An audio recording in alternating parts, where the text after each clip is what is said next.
आज जाति जनगणना होती है, जाति जनगणना में जादव को बेनिफिट नहीं है, जाति जनगणना में कुर्मी को बेनिफिट नहीं है, जाति जनगणना में कुशवाहा को बेनिफिट नहीं है ओबीसी में।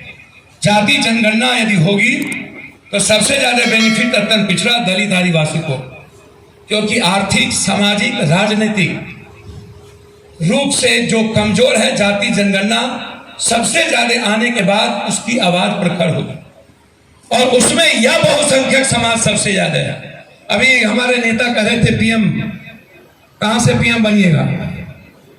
एक जाति में अकेला 17% आप जादव हैं पूरे देश में। और आप जो मनुवाद राजपूत ब्राह्मण को आप कहते थे, भूमिहार को, इस 15 साल और 25 साल के बीच कुर्मी, जादव और अंत में कोयरी उस मनुवाद के लाइन में खड़ा हो गया। आप पैर छूते हैं किसी गरीब का? हमको किसी जादव को किसी गरीब का पैर छूते दिखा दे, आपके हाथ में लाठी होती है, आप कभी समझौता करते हैं? कौन था दलित और ब्राह्मण? हम एक थे, मेरा ब्लड एक है। चिंपांजी और बंदर के बाद हम मनुष्य में आए 1,32,000 पहले। विज्ञान यही कहता है सबसे पहला। हम नहीं जाएंगे अध्यात्म के मुताबिक, हम एक हैं। हमारे ब्लड ग्रुप को अलग किसने किया? हमको अलग किसने किया? गांव में एक गरीब पासवान के यहां आप खाना नहीं खाओगे, लेकिन पप्पू पासवान जो मंत्री है उसके यहां आप खाना खाओगे। इसीलिए मेरे रहन सहन में और ब्राह्मण के रहन सहन में कोई फर्क नहीं है, इसीलिए हम वहां खाना खाएं। जाति से नफरत नहीं है। काशीराम ने आपको गला लगाया, आप पहले बना देते मायावती को पिया। जादवे बनिएगा, चमार नहीं। जादवे बनिएगा, पासवान नहीं। पीएम का मतलब क्या? ओबीसी का मतलब क्या? सामाजिक न्याय का मतलब क्या? जादव, कोयरी, कुर्मी, निसार नहीं, मुसार नहीं। हम हर विचारों को अपने तरीके से गाइड करते हैं। जो मुझे अच्छा लगता है उस विचारों को हम लाके रखते हैं।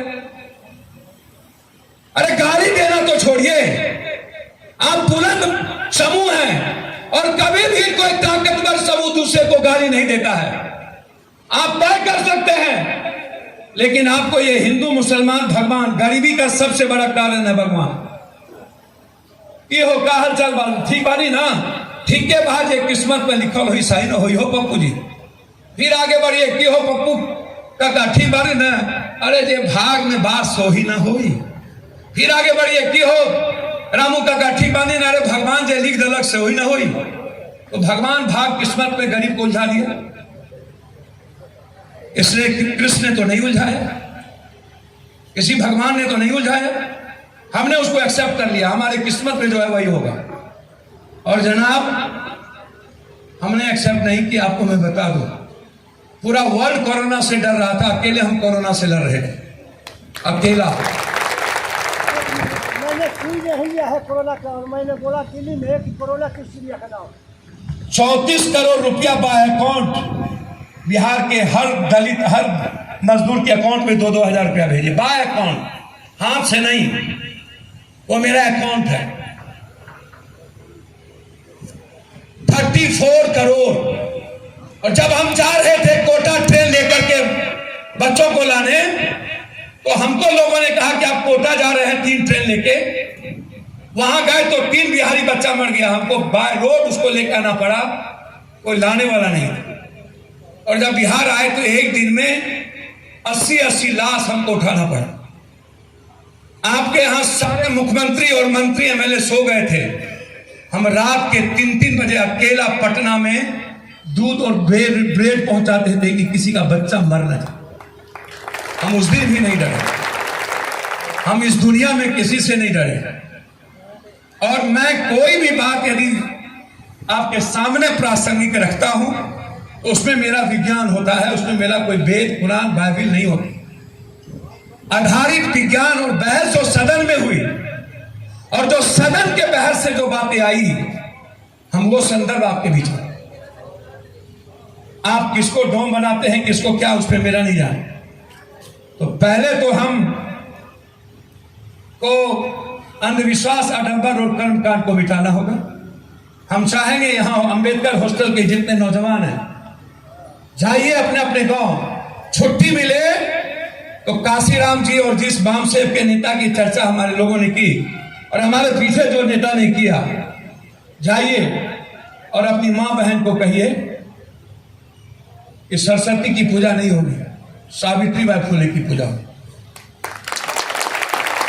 और सरस्वती की पूजा सबसे पहले किसी ने रोका ना, इसके पूछो सबसे पहला आदमी हम हैं। और हमने कहा था अंबेडकर हॉस्टल में इस व्यक्ति को कि अगले साल से पप्पू यादव आएगा तो सावित्रीबाई फुले की पूजा में आएगा, सरस्वती की पूजा में नहीं आएगा।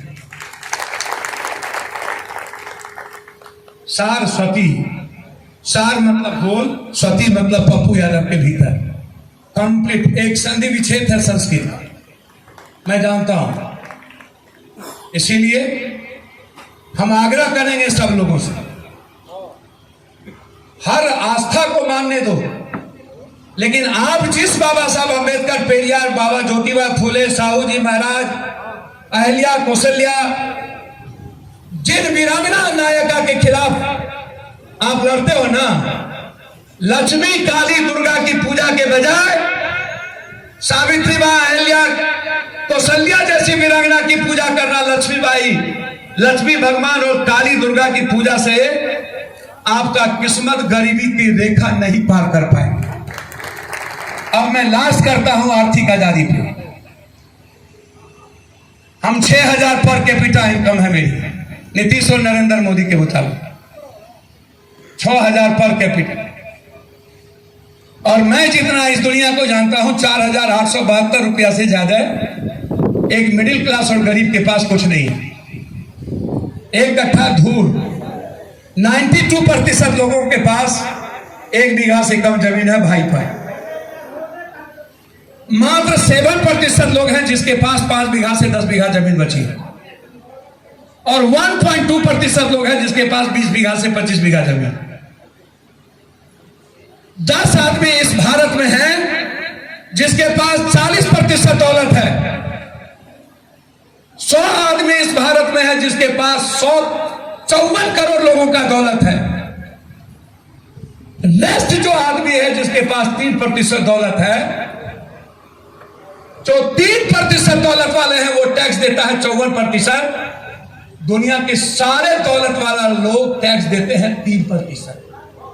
और वही लोग कहता है ये दुसरवा को 10 किलो अनाज चाहिए खैरात में, इस मुसरवा को चाहिए, इस चमड़वा को चाहिए।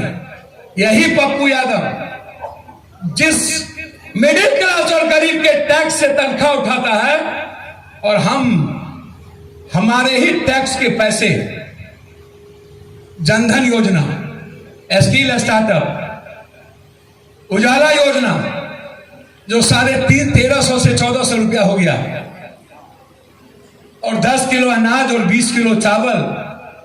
लाल किला से बोलने वाला नरेंद्र मोदी को लाज नहीं होता है, मेरे ही पैसा से हमारी ही बिल्ली हम ही यूं कहता है कि हम 10 किलो अनाज देते हैं और हमें गाली देता है। हम गाली के कारण नहीं हैं, हम देते हैं तो दुनिया जीती है। अंत में आर्थिक आजादी के लिए हमारी लड़ाई हो, और आर्थिक आजादी कब होगी?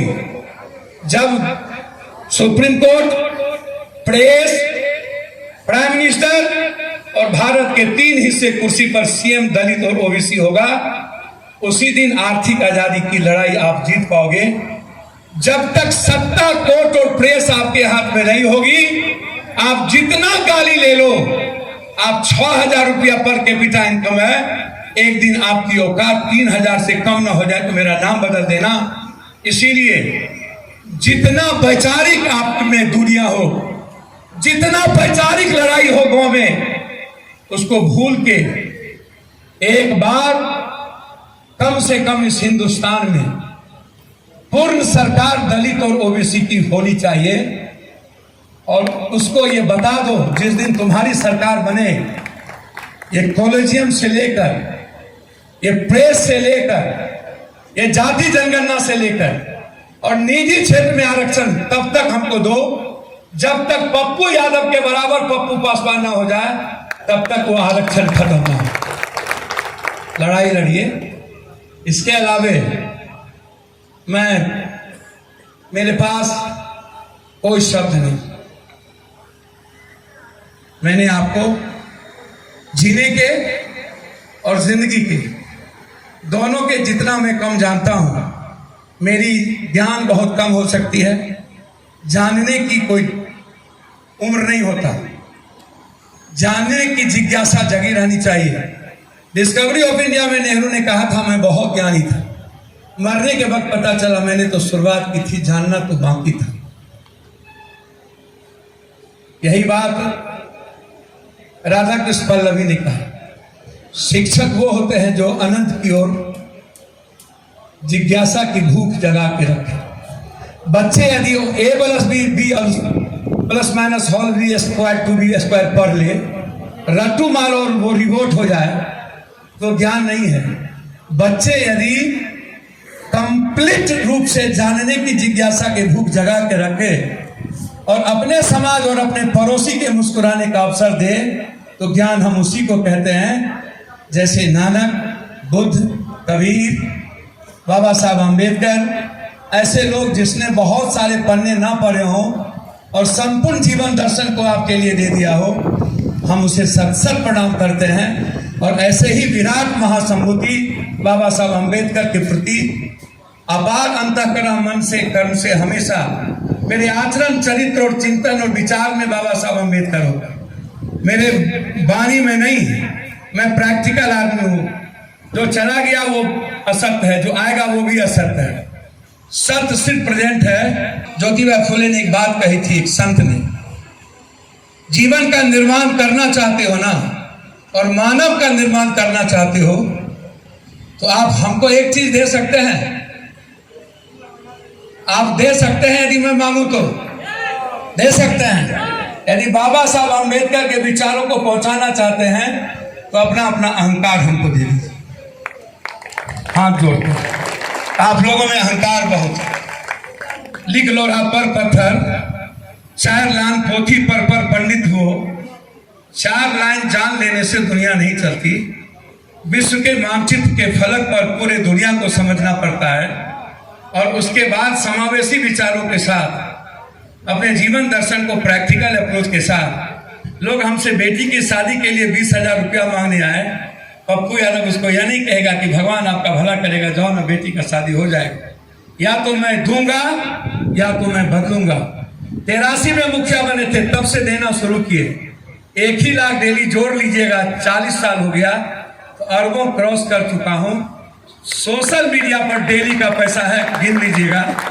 मैंने कभी मौखिक भाषा का प्रयोग नहीं किया और मैंने दर्शन पाठ नहीं पढ़े, मैंने किसी को गाली नहीं दी, लेकिन अपने सोसाइटी, अपने दलित और अपने गरीबों की इज्जत के लिए और उसके मुस्कुराहट के लिए अपना जीवन दिया है।